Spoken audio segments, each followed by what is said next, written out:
Hey guys, it's Girl Got Game. Welcome back to Hakuoki Edo Blossoms for our final run through this delightful game. And all we have left is Miss Chizuru Yukimura's alone route to do, so I hear there's some tissues that may be needed, for there are tears that may be shed, which is expected. So let's see what her alone route is.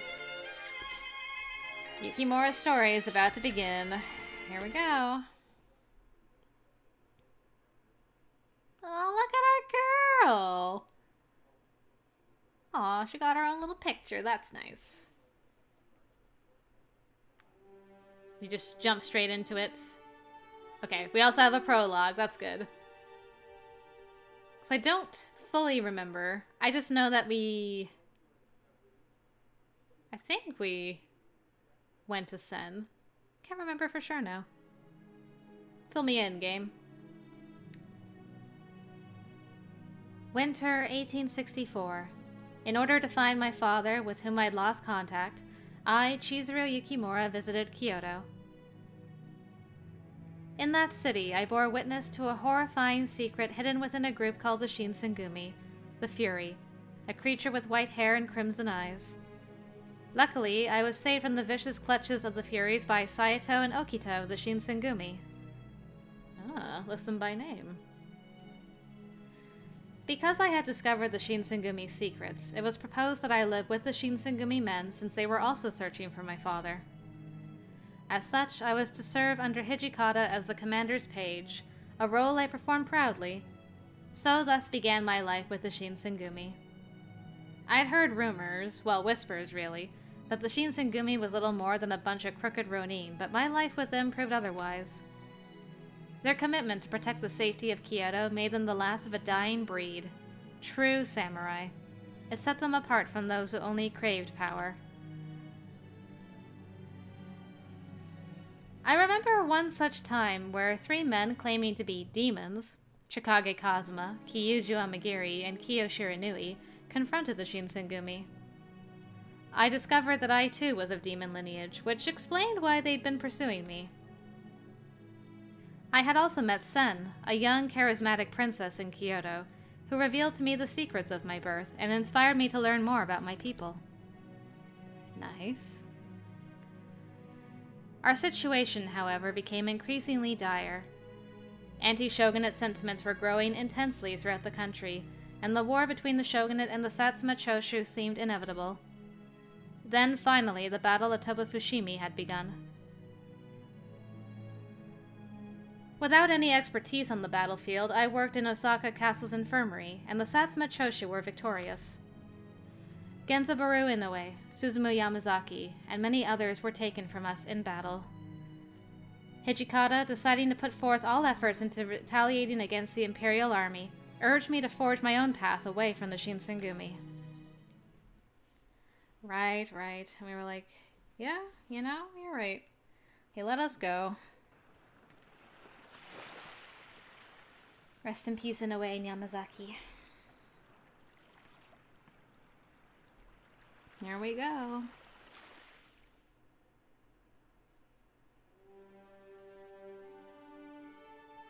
Chapter 1? How many chapters do we get? Do we get choices? Do we just read? I'm so curious. I wasn't expecting chapters.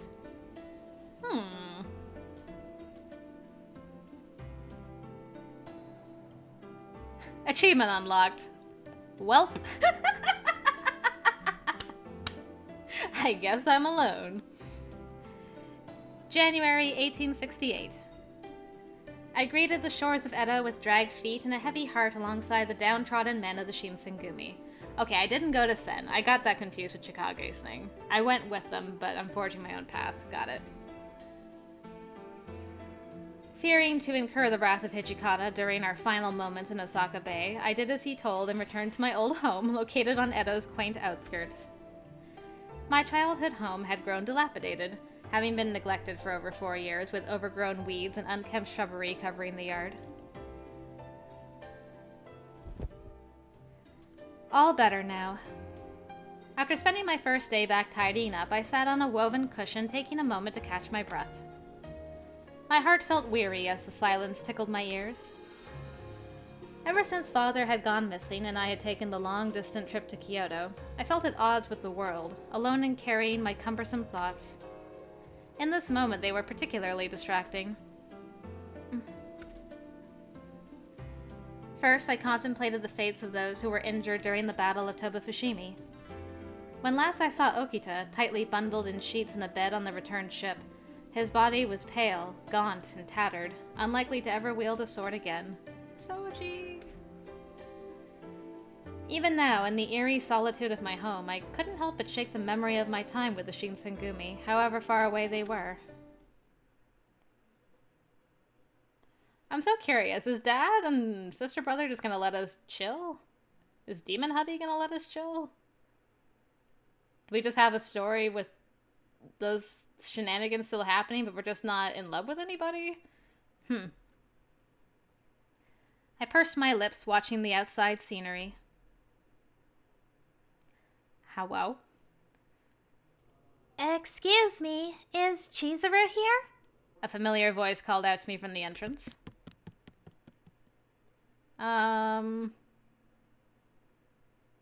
Could be Sen or Himigiku. After shaking free of my stupor, I rushed outside.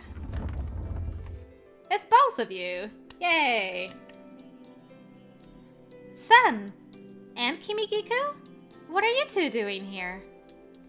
A humorous story, actually. The other day I had received a letter from Hijikata of the Shinsengumi. It was addressed to Kiku in Shimabara. To Kimigiku? Indeed. In the letter, he requested that I continue keeping a watchful eye on you. Right. And he goes on further to say that, if left unattended, you could be abducted by Kazuma.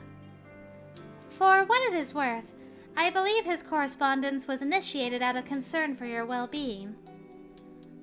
Furthermore, there is still the matter of locating Kodo, wherever that scoundrel has scurried off to.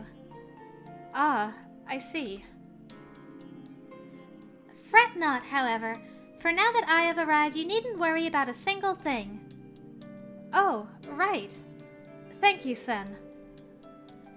Though I was discouraged by the notion that I would no longer spend time with the Shinsengumi men. It was for the best, and I found myself relieved that I was in no position to cause trouble for the Shinsengumi by attracting the likes of Kazuma. That is so nice that Toshi, still cared enough about her to arrange for her protection, still. In the meantime, we will hunt down Kodo's whereabouts with the utmost diligence. If we uncover any leads or clues, then we will notify you immediately. Thank you. All right, then. I believe that is all for now, so we bid thee farewell. Expect us in the near future, will you? Okay, I'll see you soon. You bid thee farewell. My goodness. Such formal speech. Then we're friends. It's not necessary. For a second, I thought we were going into chapter 2, and I'm like, excuse me? How quick are these chapters? Not quite.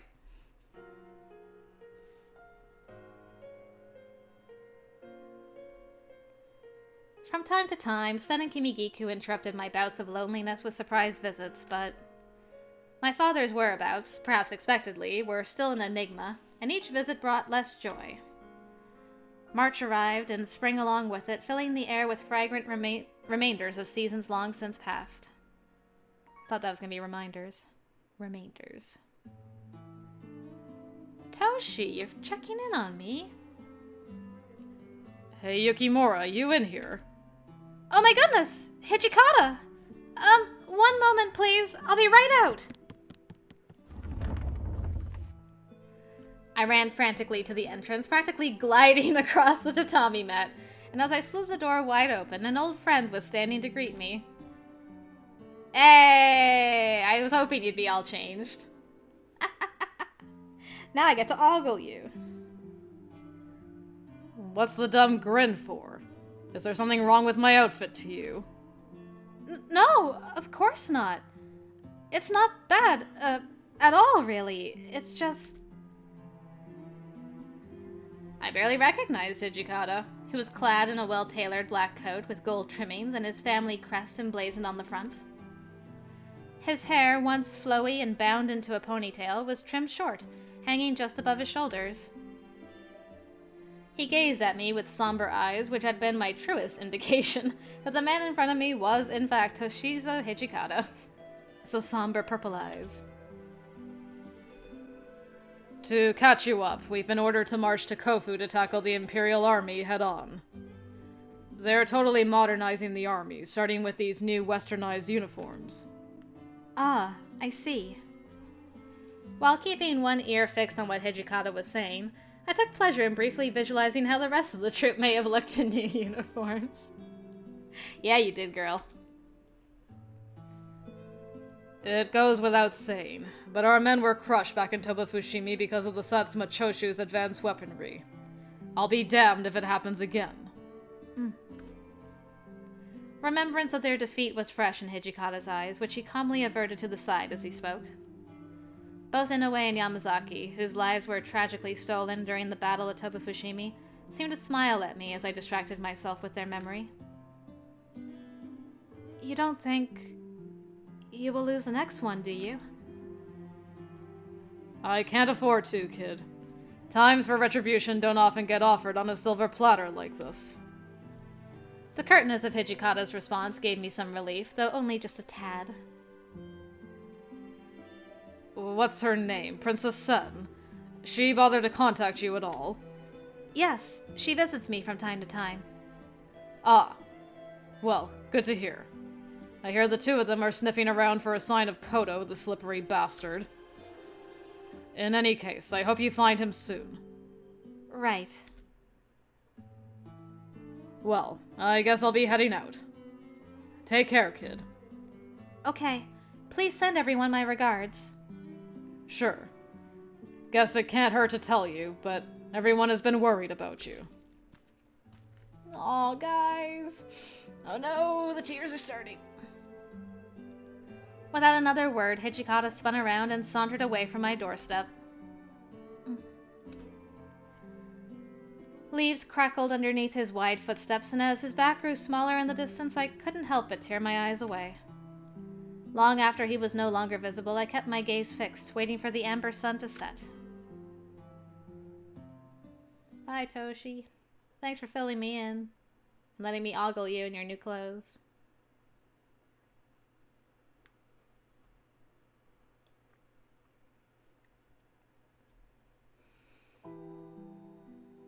And now it's April. An entire month had passed since Hijikata's visit. April 1868. Rumors floated around, sifting through the rustling trees, carrying word that Edo Castle had surrendered to the Imperial Army without much resistance. Dr. Matsumoto had reached out to me in a letter, informing me of the finer details of this terrible blow. The Shinsengumi, still licking their wounds from the loss at Tobafushimi, endured another humiliating defeat at the hands of the Imperial Army in Kofu. Now that anti-shogunate sentiments had almost entirely taken control of Edo, there was no space for them, and they decided to relocate to Aizu. What remained of my optimism stirred in my restless heart when I read word of the Shinsengumi's loss. Men either left for Aizu or departed the Shinsengumi altogether, evidenced by their former headquarters, which belonged to the city's Hatamoto, being vacated. On one evening, a cool breeze whistled in my home.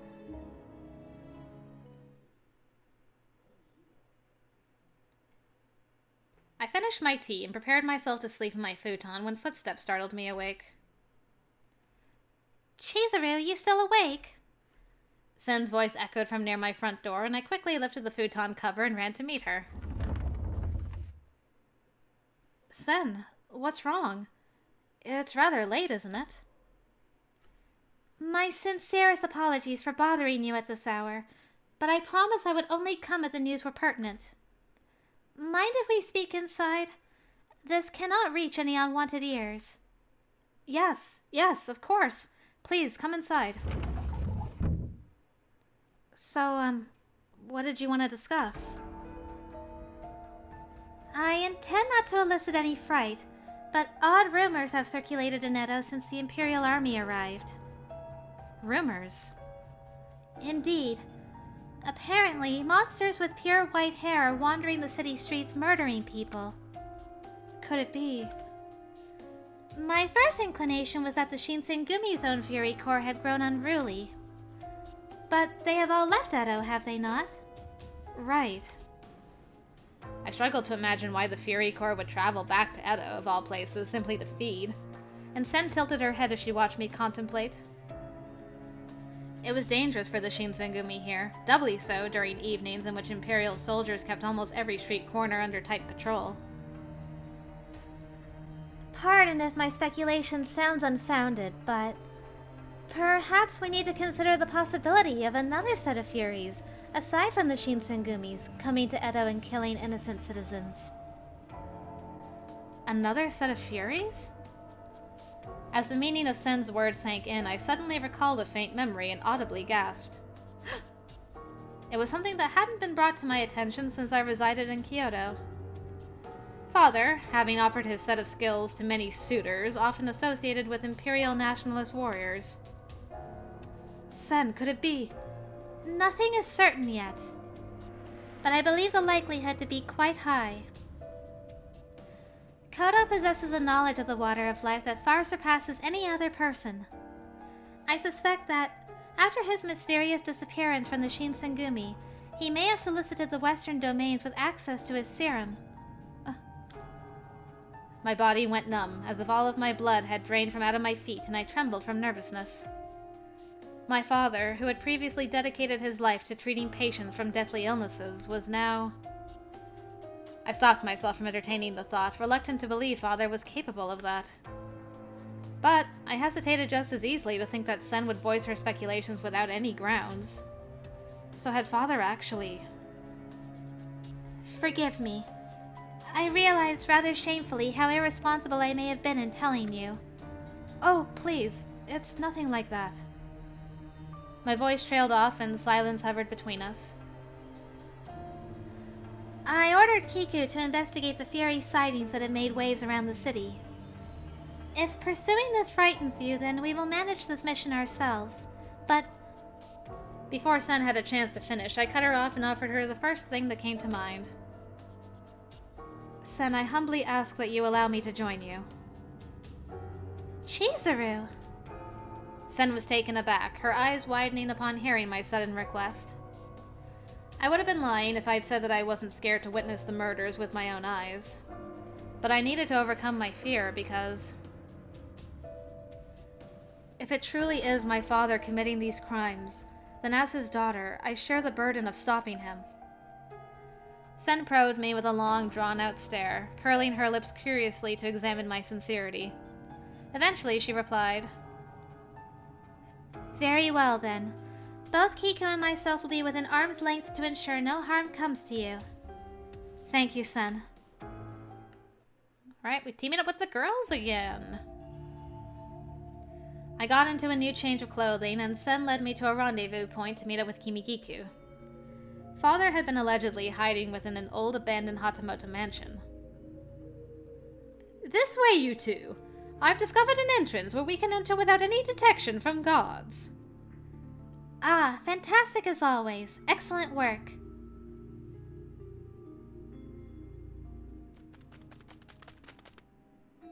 Kimigiku beckoned us along a dimly lit path, and she opened a hatch leading into the mansion, but... Oh, goodness! Something foul greeted us as we stepped inside. Isn't this the, Shinsengumi's old headquarters, though? It took us a moment to gather ourselves, as we were at a loss for words once the stench hit our noses. Fresh blood covered every surface of the room's dark interior. As I lifted my foot, it felt stuck to the floor. Ugh. Corpses, disfigured and eviscerated, lined the walls, and strands of white hair were all over the room. White hair and red eyes. No doubt that Furies are hiding inside this mansion. Notice, all of these bodies have suffered decapitation, or stab wounds to the heart. This is the work of an expert, make no mistake. And the only person I can think of is... well... Just then, Kimigiku perked up and stopped dead in her tracks, putting one finger over her lips. Shh! I sense someone coming from the other room. Kimigiku tiptoed slyly to the sliding door. She carefully reached her hand over to the handle. As she slid it open, there stood... my boy! I knew when they mentioned the carnage it had to be you. Cleaning up the mess. A familiar, haunting face. What a pleasant surprise, Yukimura. Kazuma! I cupped my mouth in shock. As I wondered to myself why Kazuma had come here, the question was quickly answered for me. Just as I thought I had seen it all, another familiar face entered the room, shortly before collapsing to the floor with a dull, resounding thud. Oh. I wished for all of this to be a nightmare. However, there was no mistaking the face, and as the body sat there, unmoved with a thickening pool of blood, I realized that it was... Whoa! Man, Chikage moves fast, no matter what route you're on. Just like, let's kill, dad, sister, brother, let's go. Clean up, clean it up. I ain't dilly-dallying here. Father! I kneeled to the ground, delicately rolling his body over to where I could see his face. His eyes, however, were glassy and devoid of life, and his skin was icy to the touch. Even so, with his limp, lacerated body held snugly in my meek arms, I desperately denied the idea that my father was no longer alive. Father! Father! Please, you must hang in there!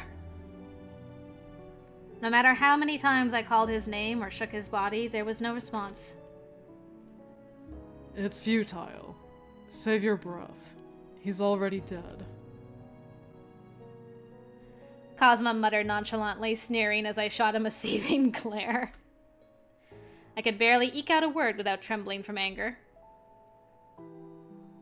Why did you kill him? In my rage, these words were all I could muster. I performed a courtesy by preventing the senile heretic from polluting this country with his poison. The demon's code strictly forbids any of our kind from interfering with human affairs. Therefore, duty stipulates that I inflict a punishment befitting his crime. You have a problem with that. I turned over to Sen. What Cosma says is true, unfortunately. I've no room to object. Things were becoming blurry in front of me. Father, who had raised me on his own with an abundance of love, was executed by Cosma for his sins, given no chance to explain himself nor clarify his intentions. If you harbor a grudge against me for killing your father, which is ill-advised, come and get me. Cosma smugly puffed his shoulders up and walked past us without even waiting for a response. It would be foolish, but come at me, bro, if you want. Chizuru, I cannot apologize enough for doing nothing. I should have realized right away that he would be searching for Kodo as well. Sen was sincere in her apology, widening her eyes with sympathy as she tried grabbing my attention. But I couldn't bear to look at her. Instead, I kept my father's cold, lifeless hand clutched close to my chest. Afterwards, we bundled my father's remains, and the next day made an approach to a nearby temple to hold a memorial service in his honor. Well, that's the most Dad ever did get in any of the routes. How could Father, after years of selfless service and thoughtful parenting, violate the natural order of his people and delve too deeply into the Furies? Without him present to answer my questions, they flew into the void, along with his ever-fading memory. Man, Dad just died, and you're already like, his memory is just poof. Another drink, Father? You know that drinking too much isn't healthy for you. Chizuru, grant me this just for tonight.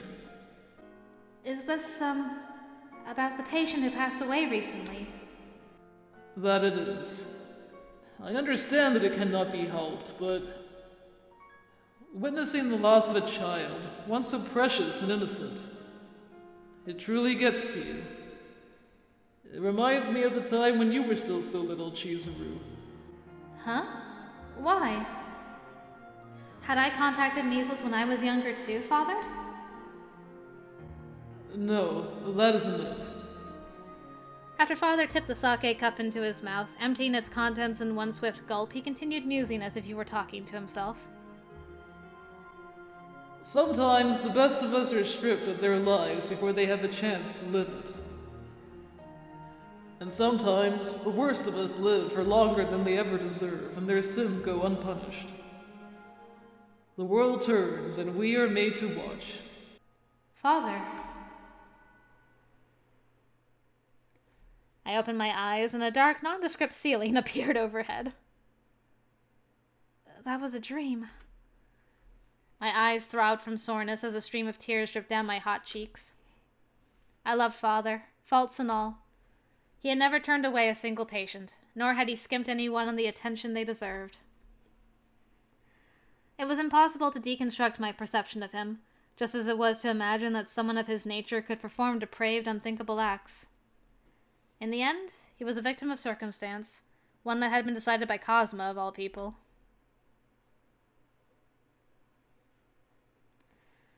As I split my grief through these analytical thoughts, my throat felt parched, and I went to the kitchen to get myself a glass of water.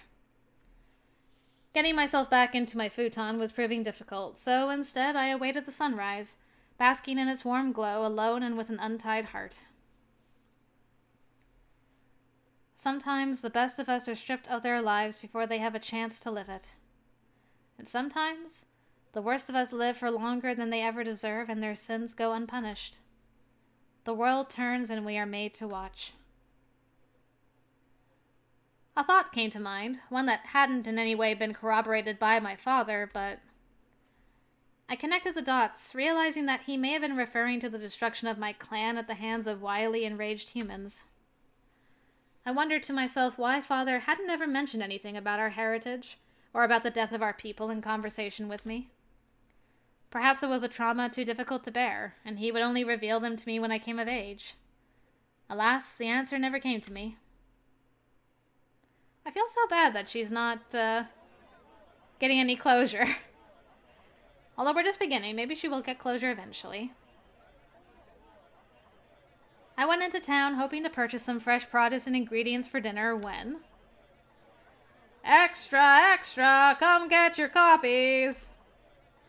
A flashy block print seller was busy on the street corner hollering out to passers-by. I hadn't expressed any interest in purchasing one, and was on my way to pass by him when... Newsflash! Read all about it! The Shinsengumi's famed chief from Kyoto, Isami Kondo, is... Huh? I stopped at once, then I heard the news. Dead as of May 17th. He was reportedly decapitated at the Itabashi execution grounds. My heart skipped a beat, and suddenly the rest of my body felt numb from shock. What did that man just say? My knees buckled, and before nearly crumpling to the ground, I snatched one of the woodblock prints. Etched onto the print was an illustration of Kondo with both hands tied behind him, wearing funeral attire. My mouth fell agape in disbelief. Townspeople gawked at my display as they passed me. Another injustice befallen onto one of the kindest men I had ever known, Kondo. I felt immeasurable guilt as he was offered no chance at an honorable death through seppuku. Instead, he was executed like a criminal, and his name was spat upon. I wondered if Hijikata or any of the other Shinsengumi men had any idea of his execution. There's no fathomable explanation for how Hijikata could let such a thing happen. It wasn't until an entire month later that I received any correspondence in the form of a letter. As expected, it was from Dr. Matsumoto. He wrote that he was headed to Aizu in order to join the war front and treat some of the casualties. From the contents of the letter, I had gathered that the Shinsengumi were fighting gallantly in Aizu, but... By the time my eyes reached the end of the letter, I froze, reading the sentence again and again. Okita, who had been bedridden on account of his crippling tuberculosis, had finally passed away in his sleep. At least it wasn't his sleep. He was alone, staying in a reclusive spot in Sendagaya. Why? I felt my throat tighten and I screamed in despair. Now, not only had we lost Kondo, but we lost Okita. The person most capable of avenging Kondo's name was deprived of his chance to do so, withering in his bed until his lungs had stopped completely. Boy.